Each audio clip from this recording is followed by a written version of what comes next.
Welcome back to my English channel English बोलो number 1। मेरे दोस्तों, सबसे पहले तो हम आपको फिर एक बार थैंक्स कहेंगे कि आप हमारे वीडियो को देखकर हमारे चैनल को सपोर्ट करके और आप अपने लक्ष्य की ओर बढ़ रहे हैं। ये सत्य है कि आपका टारगेट जिस प्रकार से आप हमारे वीडियो को कंटिन्यू देख करके और जो सीखने का अभ्यास कर रहे हैं, मैं पूरी गारंटी के साथ कह रहा हूँ कि आपको इसका लाभ मिल रहा है। परंतु एक शिकायत है, वो शिकायत ये है कि आप कमेंट बॉक्स में आप अपने संबंध में ये नहीं लिखते कि आपको इसका लाभ क्या मिल रहा है, नहीं मिल रहा है। कौन कौन लोग इसको सीखने के इंटेंशन से देख रहे हैं कि नहीं हमको सीखना है, कौन कौन लोग डिटरमाइंड हो गए कि हाँ वास्तव में इस वीडियो के द्वारा हम सीख रहे हैं। आपका किसी का ये फीडबैक नहीं आता है आपको सीखने के दौरान क्या प्रॉब्लम होती है। मित्रों, मानता हूं मैं कि हो सकता है आपको किसी प्रकार की समस्या नहीं हो रही होगी, मानता हूं कि आप पूरी तरह से इसको सीख रहे होंगे। बावजूद इसको कम से कम आपको ये कमेंट जरूर करना चाहिए कि आपको मेरा वीडियो कैसा लगता है। मैं पोलाइटली आपसे रिक्वेस्ट करूंगा कि you should give me feedback about my videos, that how you are getting profit through my videos. So अब मैं आज के इस वीडियो में आपको बताने जा रहा हूं, गौर करिएगा, ये बहुत इजी चीज और बहुत ही इंपॉर्टेंट चीज है। आप देखते होंगे कि कभी कभी किसी वाक्य को आप जब बोलना होता है तो उस वाक्य की शुरुआत संख्या से होता है। जी हाँ, उस वाक्य की शुरुआत संख्या से होती है। तो जिस वाक्य की शुरुआत संख्या से होती है उस वाक्य का ट्रांसलेशन कैसे बनाएगा, उस वाक्य का अंग्रेजी में अनुवाद कैसे होगा, उस वाक्य को हम इंग्लिश में बोलेंगे कैसे। फॉर एग्जाम्पल, जैसे हमें कहना है कि एक किसान है या एक किसान था, कुछ विद्यार्थी थे। संख्या यहाँ पर डेफिनिट नहीं है परंतु संख्या को डिनोट कर रहा है। कुछ विद्यार्थी थे, कुछ लड़के खेल रहे थे। जंगल में एक शेर रहता था। अब आप इस वाक्य को देखिए, जंगल में एक शेर रहता था, तो इस वाक्य में संख्या को डिनोट कर रहा है।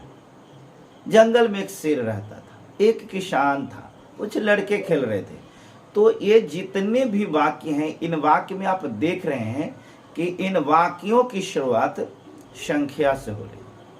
हाँ, आप कहना चाहेंगे कि कुछ ऐसे शब्द पहले भी आते हैं उसके बाद संख्या आ सकती है, लेकिन कोई फर्क नहीं पड़ता है। जिस वाक्य में संख्या आए, पहले आए, बीच में आए, बाद में कहीं आए, देयर इज नो मैटर, संख्या आ रहा है, उसको बताने के लिए जब आपको इंग्लिश बोलने की आवश्यकता हो तो कैसे बोलेंगे। अब देखिए, यहां पर लिखा हुआ है कि एक किसान है। तो इस प्रकार के वाक्य को बनाने के लिए गौर करिएगा, बढ़िया से सीखिएगा। इस प्रकार की वाक्य को बनाने के लिए वाक्य के शुरू में देयर से स्टार्ट करेंगे, इसको इंट्रोडक्टरी बोलते हैं जी।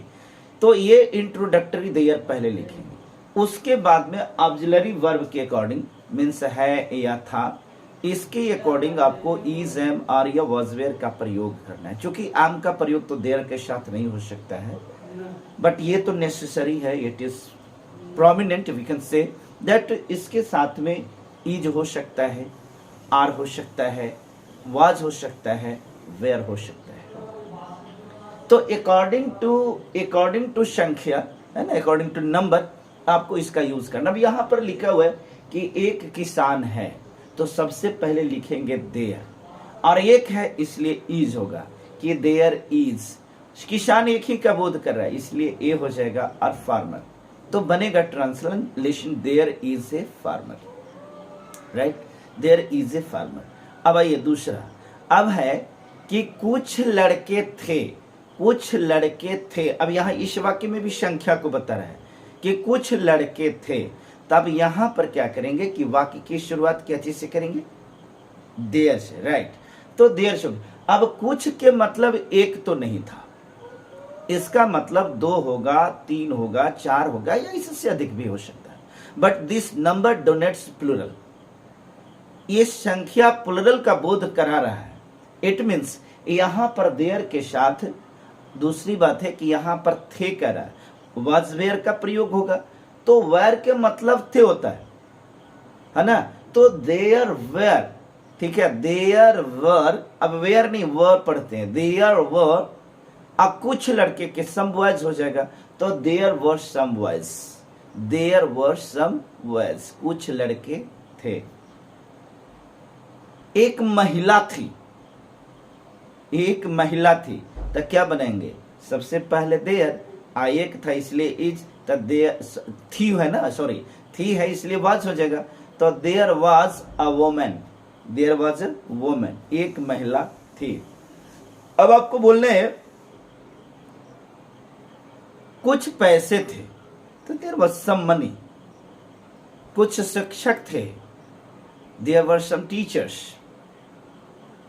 इस प्रकार से आप किसी संख्या को बताने के लिए आप वाक्य की शुरुआत देयर से करेंगे, और देयर के बाद जो संख्या है according to numbers you have to use is, are in present and in past was और वर। अगर प्रेजेंट का होगा तो उसमें आर और इज का प्रयोग हो सकता है, और यदि पास्ट में होगा तो वाज और वेयर का प्रयोग करें।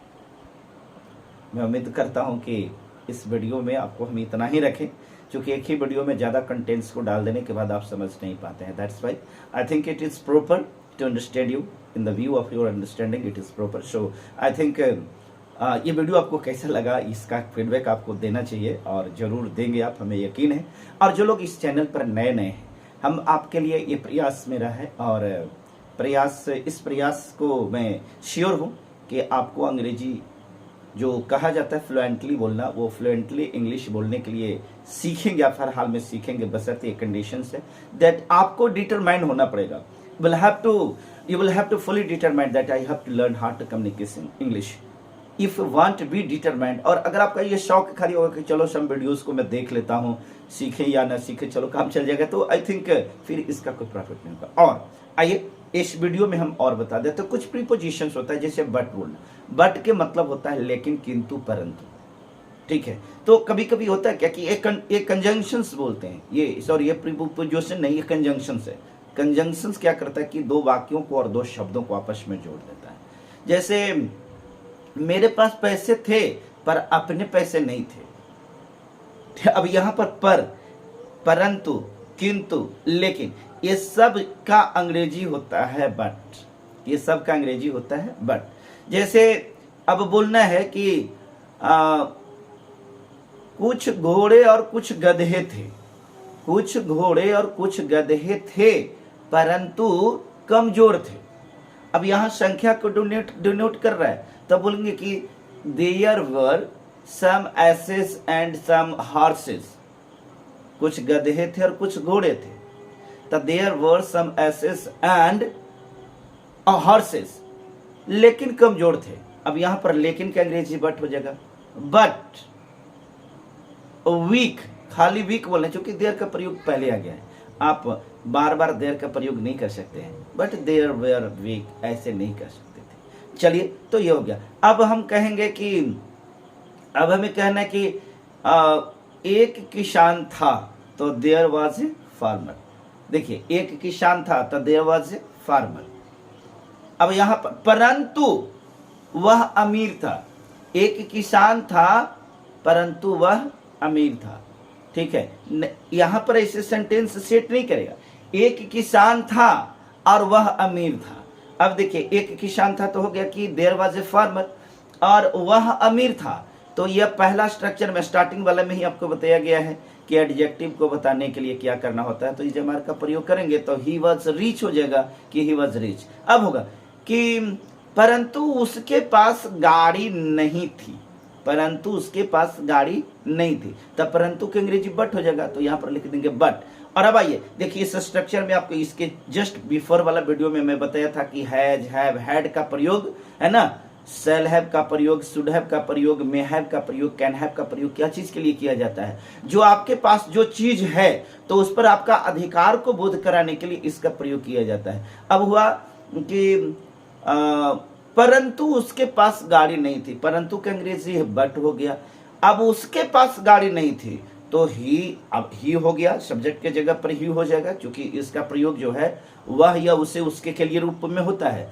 तो उसके पास गाड़ी नहीं थी, पॉजिटिव केस है ना, इसलिए उसके हुआ है, ही नहीं हो सकता, सॉरी वह नहीं कहा जा सकता। तो उसके पास, तब बट ही, अब यहाँ हैज करेंगे कि हैड, क्योंकि थी है इसलिए हैड हो जाएगा। But he had no van, he had no car, उसके पास गाड़ी नहीं थी। अब हो गया।